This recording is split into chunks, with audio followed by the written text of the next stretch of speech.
मेरे पे जो आया था लीलैंड वाले भी आए थे, मैंने लीलैंड गाड़ी ना लेके इसको ही चूज करा।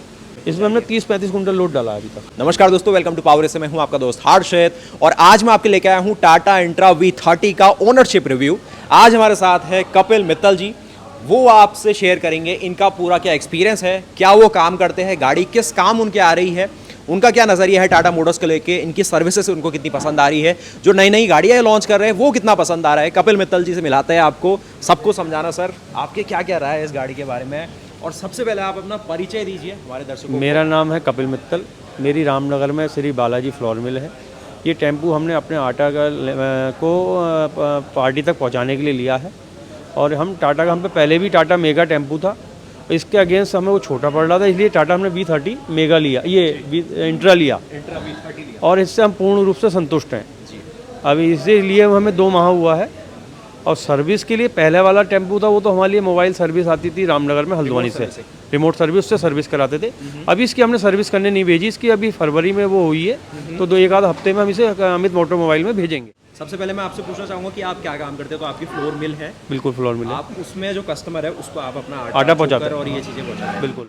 एक और क्वेश्चन लेके आया हूँ कि आपने टाटा की ही गाड़ी क्यों चूज़ करी? टाटा की गाड़ी में हमें शुरू से भरोसा था। हम पे पहले बड़े ट्रक थे, वो टाटा की यूज करें, और टाटा के इसलिए भरोसा था कि जो ये अपनी परफॉर्मेंस भी दे रहे हैं। हाँ, और इसके माइलेज भी अच्छा है, और उसके पार्ट भी मिल जाते हैं, और मेंटेनेंस का सामान आसान है, मेंटेनेंस का खर्चा नहीं है। अगला जो क्वेश्चन मैं आपने लेके आया हूँ कि आपने जब गाड़ी सर्विसिंग के लिए दी, आपने बताया कि मैंने रिमोट सर्विस भी इस्तेमाल करी है। बिल्कुल। कभी कभार मैं मेन सर्विस सेंटर भी गया हूँ। बिल्कुल। और अपनी सुविधा से भी किया है मैंने काम। बिल्कुल। एक्सपीरियंस कैसा रहा? कि स्मूथ एक्सपीरियंस? स्मूथ, बढ़िया स्मूथ एक्सपीरियंस। हाँ, उसी लिए हमने पहले मेगा के बाद इसीलिए V30 इंट्रा लिया, तो पहले हम संतुष्ट थे। मतलब नॉर्मली कितना टाइम लगता है सर्विस होने में गाड़ी को? एक पॉइंट ये भी रहता है। हाँ, लगभग मैं समझता हूँ इस टेम्पू में 1-1.5 घंटे में हो जाती थी। मतलब मेन इंजन ऑयल है, ऑयल फिल्टर है, हाँ, बाकी कैबिन, बाकी समय के हिसाब से जैसे सर्विस का टाइम हुआ उस हिसाब से उसमें काम हुआ। कुछ एक और पॉइंट है कि आपको जो सर्विस कॉस्ट जो आती है इन गाड़ियों की, वो अफोर्डेबल लगती है क्योंकि आप इस लाइन में हो?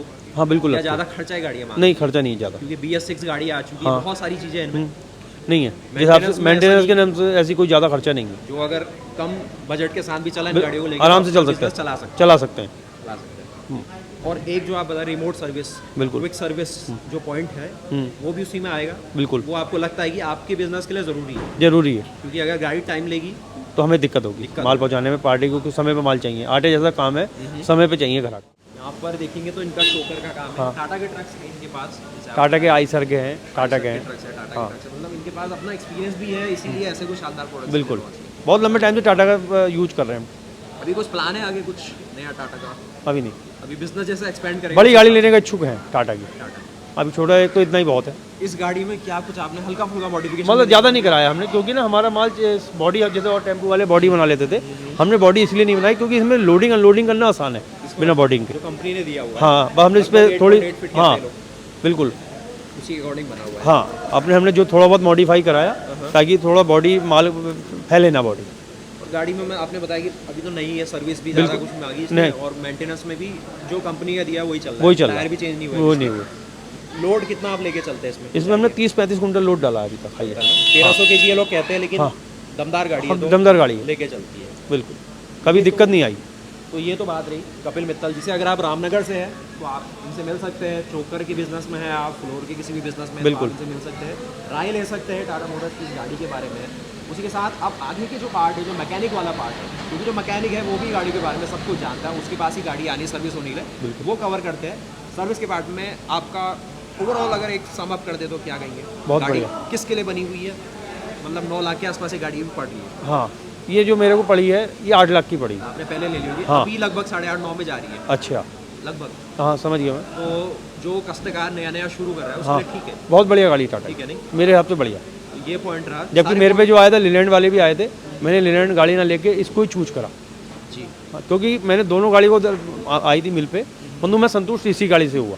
मतलब आपने डेमो भी अपनी जगह पे? हाँ, मैं गया नहीं, ये सारी चीज़ें आपने भरवा के चला के हाँ ना खुद ही बैठ के चला के देख लिया, एहसास हो गया था कि टेम्पू कौन सा कंफर्टेबल है। इसका केबिन में बहुत आराम है, केबिन कंफर्टेबल दिया हुआ है, कंफर्टेबल है, स्टीयरिंग वाला बहुत ही हाँ बहुत ही बढ़िया, वो मुझे भी बहुत पसंद आया। हाँ, बस सबसे मेन बात है मशीनरी तो कोई भी ले आए, जब उसका पार्ट बाजार में नहीं मिलेगा तो उसे चलाना मुश्किल हो जाएगा, तो इसका पार्ट मिल जाता है, इसलिए इसको लेना आसान है, इसे चलाना आसान है। तो यहाँ तक हमने बात करी टाटा इंट्रा V30 के ओनरशिप रिव्यू के बारे में, जहाँ पर उनके ओनर ने हमें बताया कि गाड़ी अच्छी है, लेकिन अब हम आगे हैं टाटा मोटर्स के सर्विस सेंटर में। अब जिस तरीके से आज हम टाटा मोटर्स की सर्विस को एक्सपीरियंस करने के लिए आए हैं, तो यहाँ पर जानते हैं अजहर भाई से कि यहाँ पर जो टाटा मोटर्स की सर्विस है किस तरीके से अलग है, जिस हिसाब से इनकी गाड़ियाँ बिक रही है, क्या ये सर्विस में भी इतने ज़्यादा सीरियस है या फिर क्या सारे प्लान्स है। तो अजहर भाई बताओ कि टाटा मोटर्स की सर्विस कैसे अलग है कंपटीशन से और क्या पूरा आपके प्लान है, कस्टमर को लेके क्या सोचते हो, और एक भारतीय कंपनी है तो भाई क्या इमोशन लेके भी चलते हो आप बताओ। देखिए, जिस तरीके से जो हमारी सर्विस अलग है, अलग करती है हमें बाकियों से, तो वो है हमारी सर्विस की क्वालिटी।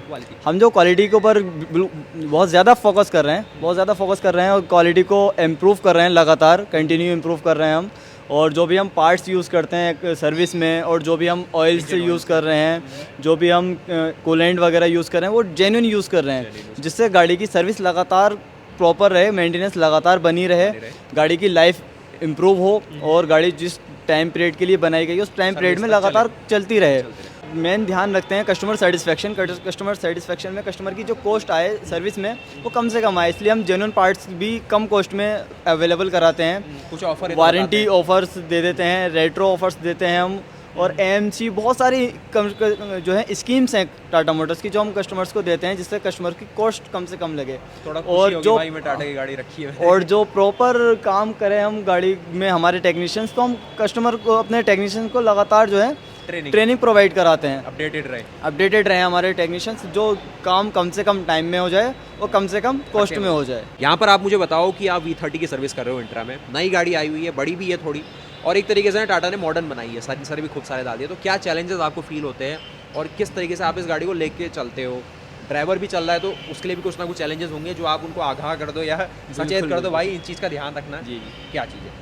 देखिए, ये गाड़ी V30 अभी लॉन्च हुई है, ये 2020 में ही लॉन्च हुई है, और ये गाड़ी 2 वेरिएंट में है, AC और नॉन AC।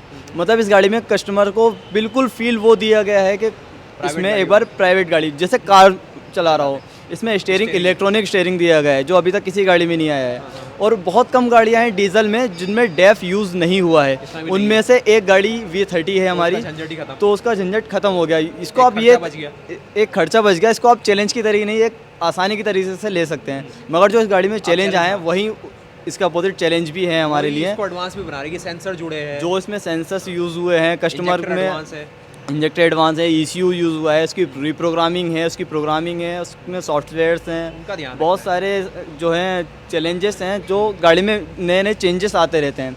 जैसी गाड़ी कुछ फील्ड में आई है हमारी है, तो इसमें कुछ चेंजेस भी हुए हैं, तो हमें अपडेट रहना होता है। इसके लिए हमें प्रॉपर ट्रेनिंग प्रोवाइड करानी पड़ती है अपने टेक्नीशियंस को, और हमें जितनी ज़्यादा गाड़ी होती हैं उतना ही ज़्यादा हमें स्पेयर रखना होता है। इन्वेंट्री में बहुत हमें ध्यान रखना पड़ता है, तो ये हमारे लिए कुछ चैलेंजेस हैं जो को हम प्रॉपर काम कर रहे हैं। कि आप जानते हैं कि इस गाड़ी को सर्विस करने में कितना टाइम इन्हें लगता है और कितना देर आपको इसके लिए इंतजार करना पड़ेगा सर्विस होने में, अब वो डिपेंड करता है किस चीज़ पे? देखिए, इस गाड़ी की सर्विस करने में वही प्रॉपर तरीके से सर्विस कर सकता है जिसको उसकी गाड़ी की प्रॉपर जानकारी हो, प्रॉपर नॉलेज हो। अगर कोई नया बंदा, इसमें कोई नया टेक्नीशियंस काम करेगा जिसको इस गाड़ी की नॉलेज प्रॉपर नहीं है, तो वो उतना ही ज़्यादा टाइम लेगा। तो हमें प्रॉपर ट्रेनिंग के साथ और प्रॉपर टूल यूज़ करने चाहिए। तो वो प्रॉपर टूल सिर्फ टाटा की जो ऑथोराइज डीलरशिप है वहीं पर यूज़ होते हैं, और हमारे जो टेक्नीशियंस है वो प्रॉपर ट्रेंड है, तो वो जल्दी काम कर देते हैं। और सर्विस में हमें टाटा मोटर्स ने एक स्कीम है, इसमें टाटा जिप्पी, तो टाटा जिप्पी में हमें इस गाड़ी को सर्विस के लिए सिर्फ 2 घंटे मिलते हैं। हमें 2 घंटे के अंदर गाड़ी की सर्विस प्रॉपर तरीके से करके, क्लीनिंग करके कस्टमर को देनी होती है। अब हम आगे चलते हैं और यहाँ पर समझते हैं कि क्या इंपॉर्टेंट पार्ट्स यहाँ पर आप कंसिडर करते हैं, और अगर ड्राइवर इस गाड़ी को चला रहा है या फिर मालिक चला रहा है, उनको किस पार्ट पे ज़्यादा ध्यान देना चाहिए? तो कौन कौन से मेन पार्ट है गाड़ी में लेके? मेन पार्ट देखिए, इसका इंजन जो सबसे मेन पार्ट हुआ है इस गाड़ी का, और इंजन की मेंटेनेंस बहुत ज़्यादा ज़रूरी होती है। तो किसी भी गाड़ी को, कोई भी गाड़ी हो, ड्राइव करने से पहले उसका एक बार इंजन ऑयल लेवल चेक करना होता है, गाड़ी में पानी चेक करना होता है। ये जो है डेली बेसिस पे होना चाहिए। और गाड़ी में वीकली बेसिस पे भी कुछ चेक पॉइंट होते हैं जो चेक करने चाहिए, जैसे गाड़ी की बैटरी का क्या कंडीशन है, बैटरी टर्मिनल की क्या कंडीशन है, इसका gear oil, crown oil, proper time to time जो है मेंटेनेंस होता रहना चाहिए, जिससे गाड़ी की लाइफ जो है बनी रहेगी, लगातार बनी रहेगी। तो इनसे थोड़ा और एक बार समझते हैं ना कि क्या लेवल ऑफ एक्सपर्टीज़ यहाँ पर चाहिए और कैसे जो ट्रेंड मैकेनिक है वो इस गाड़ी में हाथ डाले तो ज़्यादा बेहतर है। देखिए कोई भी गाड़ी को काम करने के लिए हमें टूल्स की तो ज़रूरत होती है, और स्कैनर्स। स्कैनर्स की ज़रूरत होती है इसके सॉफ्टवेयर प्रोग्रामिंग को चेक करने के लिए। तो बाहर वो इतने अवेलेबल नहीं है जो प्रॉपर तरीके से इसको स्कैन कर सके, डायग्नोस कर सके, क्योंकि इसका एक एक सेंसर जो है स्पेशल वैल्यू में रहता है जिसको हमें अच्छी तरीके से मेज़र करना पड़ता है। तो बाहर इतना अवेलेबल नहीं है, और बाहर के जितने भी लोकल टेक्नीशियंस हैं, मैकेनिक्स हैं, वो इतने ट्रेंड नहीं हैं जो इस गाड़ी को एकदम फॉल्ट को क्लिप पकड़ सके और उसको डायग्नोस करके उसको दूर कर सके। और गाड़ी में हमें पता होता है कि गाड़ी में कब कौन सी अपडेट आई है, कब कौन सा रेट्रो फिटमेंट आया है। रेट्रो फिटमेंट ये होता है कि गाड़ी में कोई भी पार्ट कंपनी की तरफ से, प्लांट की तरफ से डिज़ाइनिंग में चेंज हुआ है वो। अगर इसमें आपको म्यूज़िक सिस्टम चाहिए, कुछ अलग से ऐड ऑन करवाना है, तो उसके लिए हमने वायरिंग दी गई है। मगर अगर बाहर लोकल वालों को नहीं पता है तो वो कहीं पर भी वायरिंग में कट मार देते हैं, कहीं पर भी कुछ कर देते हैं। तो वो उससे बचने के लिए आपको वायरिंग की छेड़खानी नहीं करवानी है। तो इसके लिए आपको लोकल वर्कशॉप की जगह अगर ऑथोराइज वर्कशॉप में आएंगे तो आपके लिए और ज़्यादा बेटर रहेगा वो। मैं इनसे थोड़ा जान लेता हूँ कि रिलायबिलिटी ये क्या क्लेम करते हैं, क्योंकि रिलायबिलिटी की बात बहुत मेन है इंडिया में। जिस तरीके की ख़राब सड़कें और हमें कहीं भी जाना पड़ जाता है कभी कभी, तो क्या रिलायबिलिटी आप क्लेम करते हैं अपनी सर्विसिंग के बाद, अगर आप कस्टमर रोड में गाड़ी उतार रहे हैं? देखिए जहाँ तक रिलायबिलिटी की बात है तो वो हमारी मेन चीज़ होती है, जो हम पार्ट्स यूज़ कर रहे हैं, जो हम ऑयल यूज़ कर रहे हैं, वो हमारे यहाँ जेन्युइन यूज़ होता है। तो उससे हमारी जो है भरोसा एक बना रहता है अपनी गाड़ी पर कि हमारी गाड़ी जो है 1 साल जो हमारा इसका सर्विस इंटरवल है उसको पूरा कंप्लीट करे। तो यहाँ तक आपने देखा कि इंट्रा V30 में किस तरीके का ओनरशिप रिव्यू सामने आ रहा है, और जो मैकेनिक वाले पार्ट है ना वो भी हमने कवर करा। जो टेक्निकल एक डाटा है वो सामने आया है कि गाड़ी में क्या खास है, और आप गाड़ी लेते हो तो किस चीज़ का ध्यान रखना है। ज़्यादा कुछ अलग नहीं है, क्योंकि टाटा ने भी पूरी कोशिश करी गाड़ी हम कुछ नई सी ऐसी ना बना दे कि कस्टमर भी परेशान हो जाए, भाई क्या लॉन्च कर दिया। जनरल है लेकिन ध्यान रखने वाली चीज़ें हैं। आप भी अपना कुछ एक्सपीरियंस, या एक्सपीरियंस नहीं भी तो अपना एक थिंकिंग बताओ कि टाटा मोटर्स के साथ काम करके आपको कैसा एक्सपीरियंस होता है, क्या है कुछ? देखिए मुझे टाटा मोटर्स के साथ जुड़े हुए लगभग 10 से 12 साल हो गए। तो आप लगा सकते हैं कि मैं लगातार टाटा मोटर्स के साथ क्यों जुड़ा हुआ हूँ। यहाँ पर एक अच्छी ग्रोथ मिली है मुझे, एक अच्छी फैमिली वाली बॉन्डिंग मिली है, क्योंकि कस्टमर की गाड़ी लगातार चलती है, नाइट में भी चल रही है, मॉर्निंग में भी चल रही है, तो गाड़ी में दिक्कत आ सकती है, क्योंकि रनिंग गाड़ी है तो गाड़ी में दिक्कत आ सकती है। तो उस दिक्कत को हम दूर करने के लिए हम नाइट में भी ड्यूटी दे रहे हैं, ड्यूटी देते हैं। अभी भी आप देखेंगे शाम से ज़्यादा हो चुका है और ड्यूटी हो गई, लेकिन फिर भी कटियस है अपनी जॉब के लिए, और यहाँ पर बिल्कुल अपना जो टास्क इनको अलॉट हुआ है उससे बढ़ के पूरी कोशिश करें। बिल्कुल बिल्कुल। और हम यहाँ पर अभी हमारे साथ ऐसा हो जाता है कि हमें कुछ फॉल्ट समझ में नहीं आता, तो हमारी जो पीछे टीम है, हमारे सीनियर्स है, और हमारी जो टेक्निकल टीम है, प्लांट टीम है, वो हमें 24 आवर अपनी सेवा देती है। तो एक अच्छी तरीके से बॉन्डिंग मिलती है, अच्छा सीखने को मिलता है, काफ़ी अच्छी ग्रोथ होती है। मैं और इसमें जो है यहाँ पर जो ज्वाइन हुआ था वो एज ए इलेक्ट्रिशियन ज्वाइन हुआ था, और इस टाइम पर मैं सुपरवाइज़र हूँ यहाँ पर, और मेरे अंडर यहाँ पर 10 से 15 लोग काम कर रहे हैं, सीख रहे हैं मुझसे कि किस तरीके से काम करना चाहिए, किस तरीके से नई गाड़ी आ रही है उनमें क्या क्या इम्प्रूवमेंट हो रहा है, क्या क्या चेंजेस आ रहे हैं, कि नए ज़माने की जो गाड़ियाँ आ रही हैं, क्योंकि अब धीरे धीरे इलेक्ट्रॉनिक के ऊपर ज़्यादा रुख हो रहा है। कुछ इलेक्ट्रिकल गाड़ियाँ बहुत ज़्यादा इलेक्ट्रिकल होती जा रही हैं, और आने वाले टाइम में और ज़्यादा इलेक्ट्रिकल होंगी। अब ईवी गाड़ियाँ आ रही हैं तो उनके लिए हमें और ज़्यादा एडवांस होना पड़ेगा। और जो मेरा फील्ड रहा है इलेक्ट्रिकल से, मैं ग्रेजुएट हूँ, और इलेक्ट्रिकल ही फील्ड में मैं और ज़्यादा इम्प्रूवमेंट हो रहा है, और उस वजह से मुझे काम करने में मज़ा भी आ रहा है, और मुझे एक अच्छी टीम मिली है, अच्छे सीनियर्स मिले हैं, अच्छी सपोर्ट मिली है, अच्छा ग्रोथ हो रहा है। तो इस वजह से टाटा एक फैमिली है हमारे लिए, मतलब वही फैमिली वाली फीलिंग। तो ये कुछ हमने जाना ना टाटा मोटर्स की इस इंट्रा V30 के बारे में, मतलब गाड़ी के बारे में। ओनरशिप वाला भी आपने देखा कि किस तरीके से वो अपने पूरी फ्लोर मिल में उस गाड़ी से अपना एक पूरा काम ले रहे हैं, जहाँ भी उनके कस्टमर है वहाँ तक वो अपनी धान चावल चोकर को पहुँचाने की पूरी कोशिश करते हैं। लेकिन मैंने सोचा कि आपको सर्विस पार्ट भी दिखाए। 4 सिलेंडर का डीजल इंजन मिलता है जो कि 70 हॉर्स पावर बनाता है, और 140 Nm का टॉर्क है। 1500 सीसी का डीजल इंजन है जो कि अच्छी पावर बना रहा है। बाकी ऐसी और वीडियोस देखने के लिए चैनल को सब्सक्राइब करिए। इनकी जो पैसेंजर सेगमेंट है हैरियर, नेक्सॉन, उनका भी ओनरशिप आने वाला है। तो उम्मीद है कि आपको वीडियो पसंद आई होगी। मिलता है ऐसी और नई वीडियोस के साथ, तब तक के लिए जय हिंद, जय भारत, वंदे मातरम, गुड बाय।